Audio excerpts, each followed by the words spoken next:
Alright, so y'all go ahead and do the factoring and the math knowledge question for today. Pause the video, and then once everyone is finished, you can unpause the video and I'll go over the correct answers. So for the factoring, we're going to do remove, replace, reduce. So when we remove the 9, we'll have x squared plus 12x plus 36. And then when you replace it and factor, you'll have 9x plus 6 times 9x plus 6. And then these will both divide by 3 to leave us with 3x plus 2 times 3x plus 2, which you can also write as 3x plus 2 squared. For the math knowledge question, when you have a radical, you can make your exponents this one over the one that's on the outside. So a to the 9 over 3, which 9 over 3 reduces to 3. So our answer would be D, a to the 3rd power. We are looking at lesson 45 today. We're going to look at conditional permutations, and then we're going to look at two variable analysis using a graphing calculator. So hopefully after this lesson you'll understand some conditional permutations and you'll understand how to do two variable analysis on a graphing calculator. So how many odd counting numbers can be formed from the digits 3, 4, and 5 if no repetition of digits is permitted? So we've got some conditions. We want only odd counting numbers, and we don't want to repeat digits. So this is something that you could write out all of the options. There aren't going to be a ton of them, but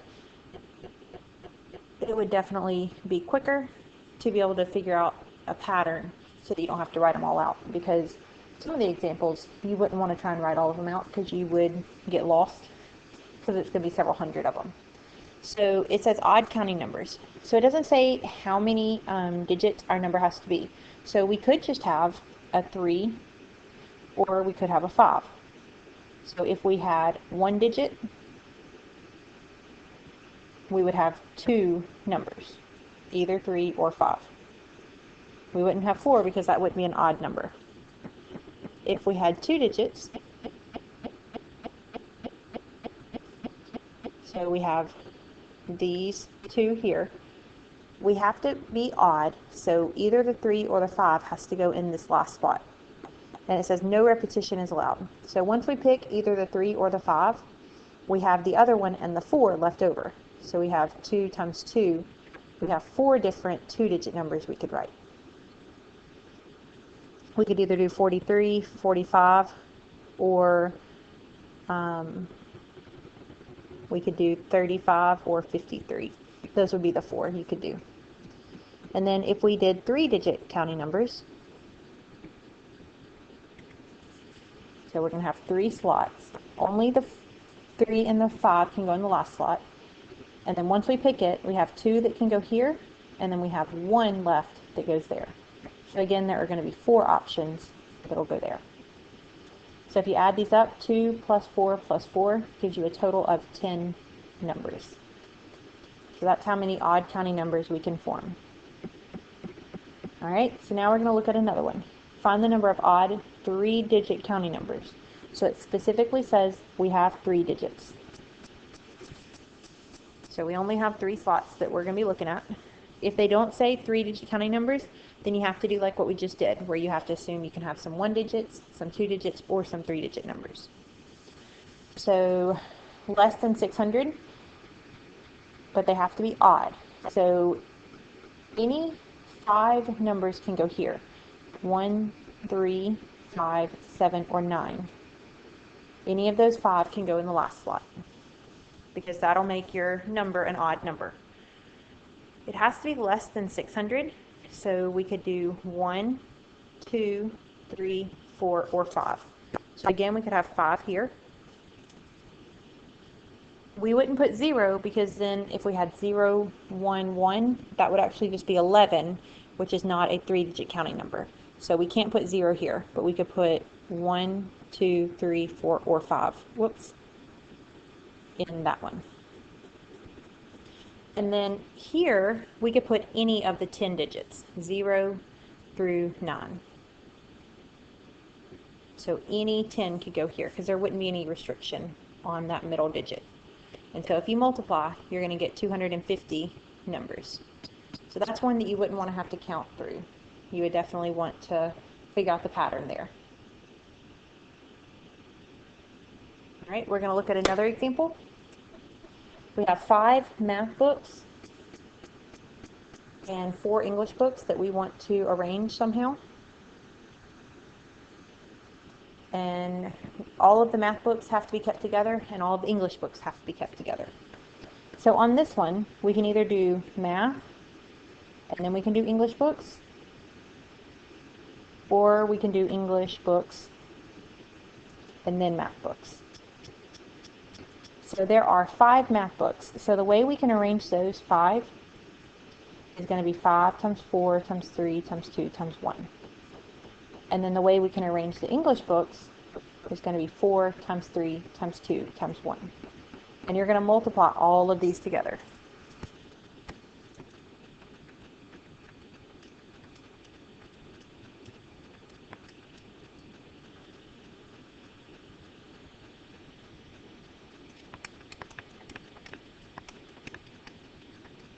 And that'll give you 2,880. That's if the math books start first. We could also do the English books first. So again, we would have 4 times 3 times 2 times 1. And then for the 5 math books, we would have 5 times 4 times 3 times 2 times 1, which would be 2,880. And so you add those two together, and you would get 5,760 would be the number of ways you could arrange those 9 books. So make sure that you think about whether math has to come first or second. If you had just done the 2,880, that's only half of them, because math books didn't have to come first. They just had to be kept together. We're going to look at another example. How many different 4-digit odd counting numbers can be formed? So we have to have 4 digits. It says it has to be odd, so any of the odd numbers can go here. So any of those 5 can go here. But it says no repetition is permitted.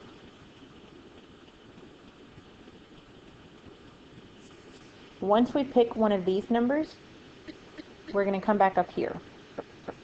We can't put 0 here, because then it wouldn't be a 4-digit number. So we have 9 options. However, we've already picked one of them. So we really only have 8 options. And then after we pick those, we can put 0 here. So instead of having only 7 options here, we actually have 8, because 0 is allowed to go here. And then once we pick one of those, we're going to have 7 options left here. So you pick one for the end. After you pick it, and 0 can't go here, that's where the 8 comes from. And normally we would have 7 here, but then 0 is allowed, so that's why we go back to 8. And then you pick it, you have 7 numbers left. So if you multiply those 2 together, or those 4 numbers together, you get 2,240 different numbers. Okay, we're going to look at one more example. We've got an elf, a gnome, a fairy, a pixie, and a leprechaun are sitting in a line. How many different ways can they sit next to each other if the elf and the gnome insist on sitting next to each other? So we have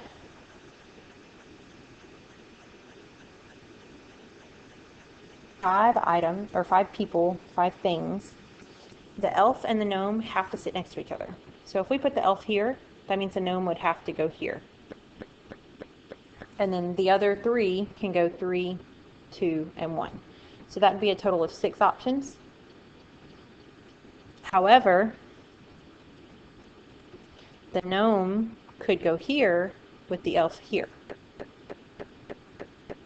And so that's also 6 options. But that's not the only place that the elf and the gnome could go. We could put the elf here and not put the gnome first, but put it next to it. And so the other 3 would be 3, 2, and 1. We could put the elf in this next spot. And so we could put the gnome here, or we could put the gnome here.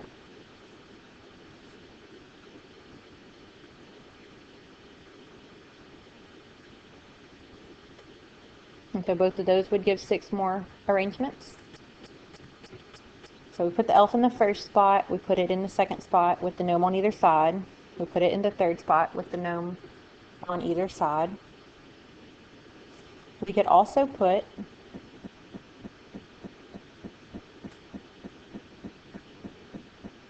the elf in this spot. And the gnome could go here,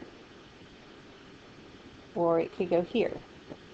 And again, 3, 2, and 1 for the other options.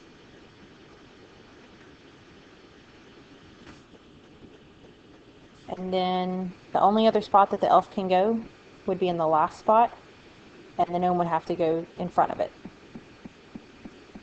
And that would again give 6 more options.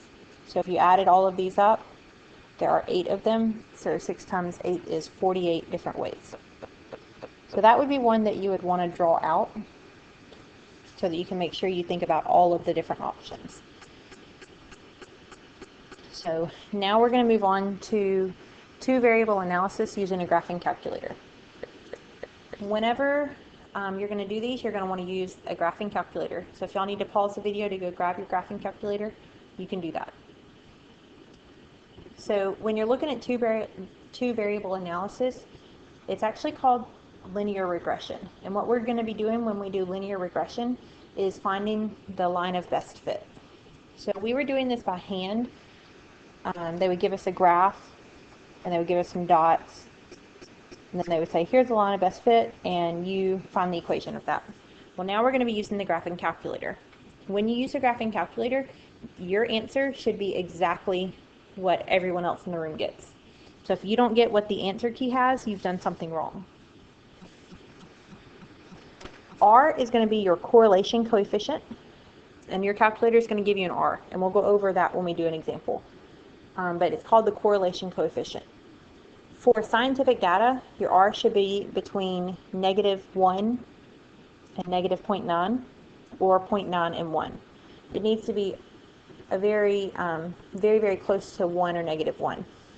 Because scientific data, if it varies a lot, then it's not a good correlation. So we want a close number to either 1 or -1. For social sciences, that's going to be stuff dealing with people, and people will vary a little bit more. And so there's a little bit more leeway on if there's a correlation or not. So for social sciences, it's going to be between 0.7 and 1, or -0.7 and -1. If you have an R of either -1 or 1, that would be a perfect correlation. That could happen theoretically, but in real life, that's not ever going to be an option.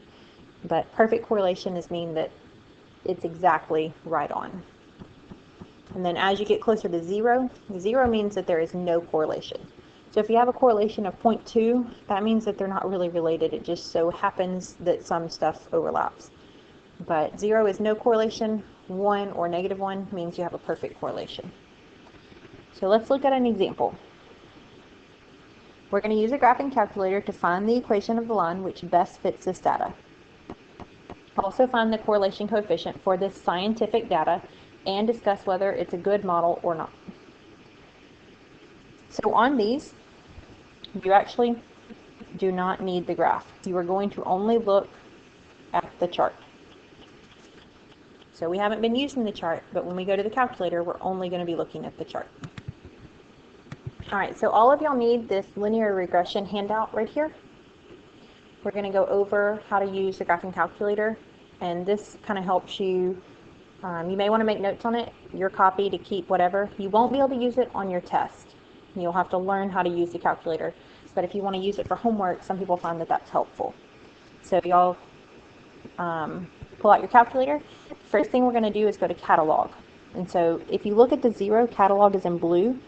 And so you're going to hit the blue second and then catalog. And then you're going to hit D. And the alpha letters are in green. And it's over here right under math. You're going to hit D. And so it's going to go down to your Ds. And then you're going to hit down until you get to diagnostics on. And so you're going to go to diagnostics on and then hit enter and enter. And it'll just say done. Okay. And then you're going to go over to mode, and you want to make sure that it's on function. So that's all you're doing there. You go down to the third option and make sure it's on function. Alright, so let's get out of that. If y'all need to make any notes, y'all can pause the video real quick to make some notes on those two. And then the next thing you're going to do is go to stat. So stat is right here, over from the green button to, you're just going to hit that button, and it's going to look like that. And you're going to want to hit 5 to set up the stat editor, setup editor. So hit 5 and then enter, and it's going to do done. And these three have a star by them, and if you look at the bottom, it says you only have to do these the first time you use linear regression. So if you are using your own calculator, once you've done this, as long as you don't reset your calculator, you don't have to do them again. But if you're using one of the ones in the classroom, you're going to want to make sure that it's set up right. So if you go to do a problem and it doesn't work, then that's when you know that you need to redo all of these steps.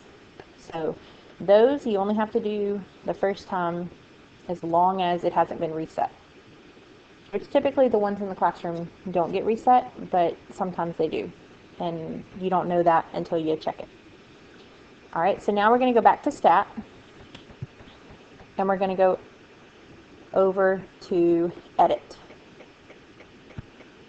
And so right now there's nothing in here. So I'm going to enter some numbers just to show you what to do if there were numbers, okay? So if I came over to stat and then I went to edit, those are the numbers I just entered. To clear them out, you're going to go up arrow and then you're going to hit clear. If you hit delete, it's going to mess it up completely. Never hit delete. Hit clear and then enter. And then if you want to clear your L1s, clear and then enter. And so that's how you get those out. Okay? So that's what you're going to be entering is in your L1 and your L2. And your L1 and your L2 are going to come from this chart right here. So our X's or our L1s are the first row. So we're going to do 82. Whoops. 82. We're going to do 87, 97, 107,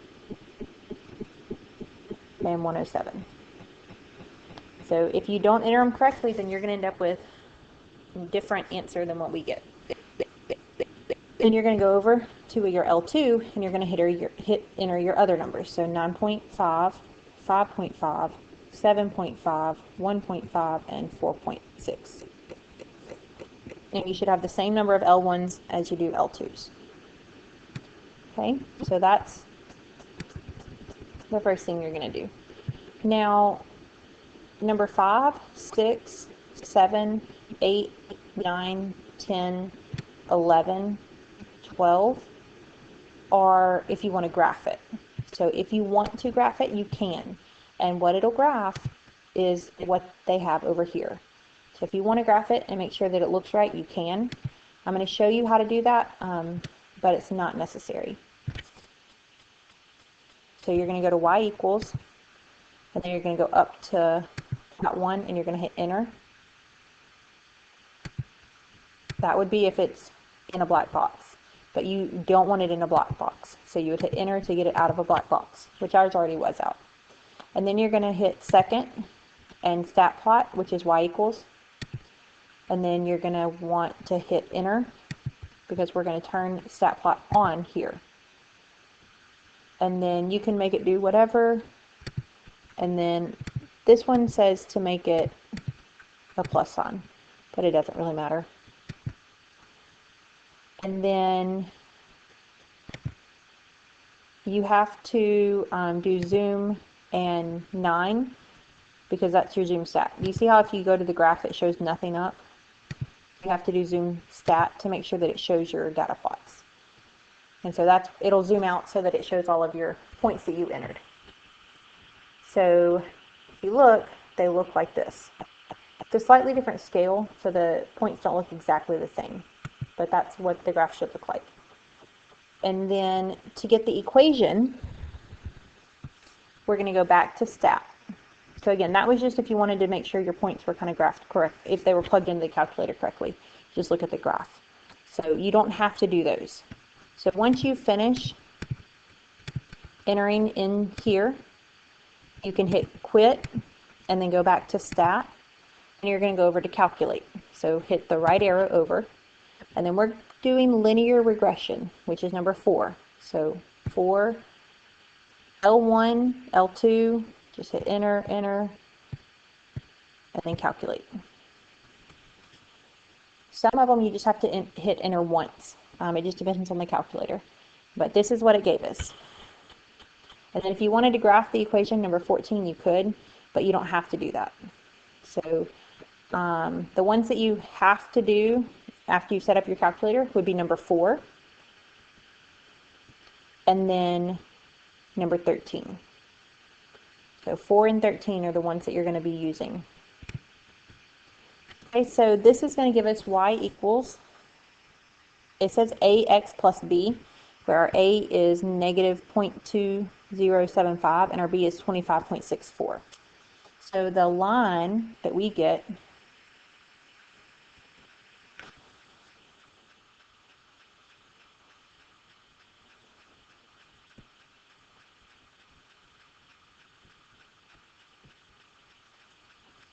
is y equals negative 0.21x plus 25.46,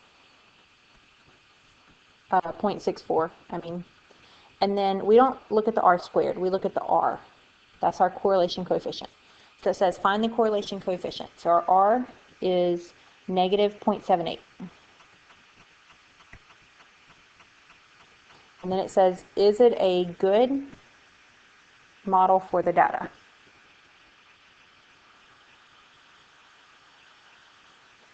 Well, for a scientific correlation, it's supposed to be between negative 0.9 and negative 1. So this is not a good not a good model.